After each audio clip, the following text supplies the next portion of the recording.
The air crackled with anticipation, a palpable tension that seemed to electrify the atmosphere. Thousands had gathered in Charlotte, North Carolina, their faces a mix of hope, curiosity, and determination. They had come to see Donald Trump, the man who had always been a lightning rod for controversy and fervor. This was no ordinary rally.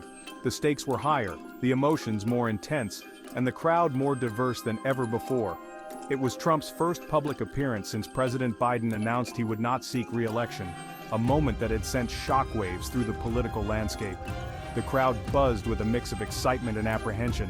What would Trump say? Who would he target? The questions hung in the air, heavy and unspoken. The answers were not long in coming.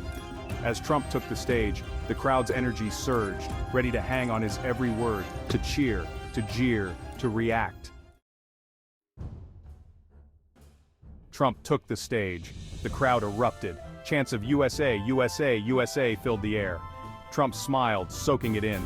He launched into a familiar attack on the fake news media. He then turned his attention to his likely opponent in the 2024 election, Vice President Kamala Harris. Trump did not hold back. He called Harris lean Kamala. He accused her of being a radical liberal. He blamed her for the Biden catastrophes. The crowd roared its approval. Trump claimed Harris was behind the destruction of America. He promised to take back our country from the radical left. Section 4, a call to action. Trump urged his supporters to reject Harris at the polls. He emphasized the importance of their vote, stating that every single ballot cast would be crucial in determining the future direction of the country. He painted a bleak picture of what America would look like under a Harris presidency. He warned of economic downturns, increased crime rates, and a loss of American values. He claimed she would raise taxes, open the borders, and weaken the military. Trump argued that these policies would lead to a less secure and prosperous nation, affecting every American family.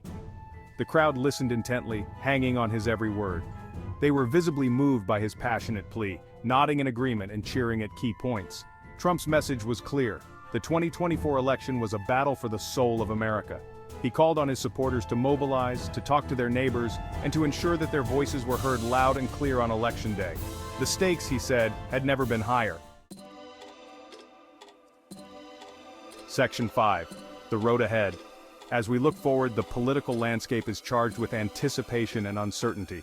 The rally ended with a familiar refrain, "Make America Great Again." The crowd's energy was palpable, their voices echoing a sentiment that has become a rallying cry for many. Trump left the stage to thunderous applause. His presence had electrified the atmosphere, leaving an indelible mark on his supporters. His message had resonated with the crowd. They felt a renewed sense of purpose and unity, galvanized by his words and promises. The 2024 election was still more than a year away, yet the air was thick with the anticipation of the battles to come. But Trump had fired the opening salvo. His speech was not just a call to action but a declaration of intent. The battle lines were drawn. Supporters and opponents alike were preparing for a fierce contest. The fight for the White House had begun. With determination etched on their faces, the attendees knew that the road ahead would be challenging, but they were ready to face it head-on.